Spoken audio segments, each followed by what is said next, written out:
कुछ लोगों की शिकायत रहती है कि प्राणायाम करते तो हैं बट उसका कोई असर नहीं हो रहा।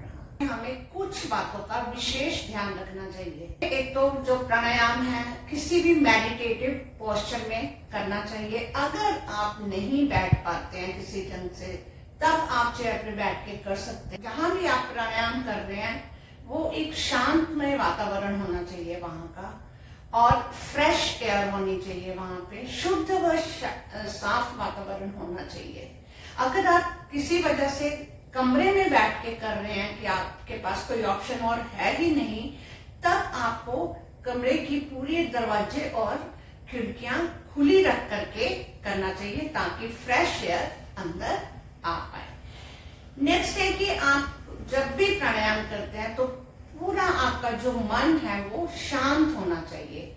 हड़बड़ाहट में जो है प्राणायाम नहीं करना चाहिए, वो असर नहीं करता। तो उसके बाद हमें एक और चीज का भी ध्यान रखना चाहिए। जैसे गर्मियां हैं तो कई बार होता है कि जैसे सूर्य भेदन है, ये हमें और गर्मी प्रदान करता है। नो डाउट ये हमारी डाइजेशन के लिए बहुत अच्छा है, बट कई बार होता है किसी की ऑलरेडी बहुत ज्यादा गर्म तासीर है तो उन लोगों को कई बार नहीं अच्छा बैठता, या फिर जिनका बीपी हाई रहता है तो उनके लिए भी ये प्राणायाम अच्छा नहीं है। तो हमें ये चीजों का भी विशेष ध्यान रखना है। अगर किसी का बीपी लो रह रहा है तो उसको सूर्य भेदन करना चाहिए, उनको चंद्र भेदन नहीं करना चाहिए।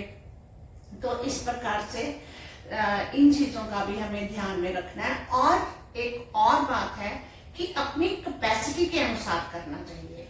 ये नहीं कि आपको चक्कर आना शुरू हो रहे हैं, सांस फूल रही है और आप प्राणायाम करते जा रहे हैं, तो उसका कोई बेनिफिट नहीं होगा। जो योगा है बड़े शांतमय ढंग से हमें करनी चाहिए।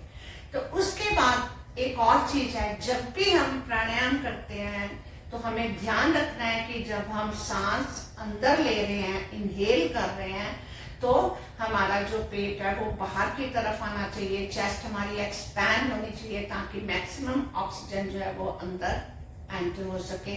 और जब हम छोड़ते हैं सांस तो हमें हमारा जो पेट है वो अंदर की तरफ जाता है। जैसे देखो, आप फील कर सकते हैं ऐसे हाथ रख के जब सांस ले रहे हो,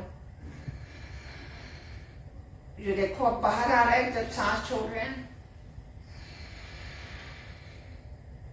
आप ऐसे फील करके देखिए पहले, और फिर इस तरह से आप प्रैक्टिस करिए तो आपको हर प्राणायाम का फायदा जरूर मिलेगा।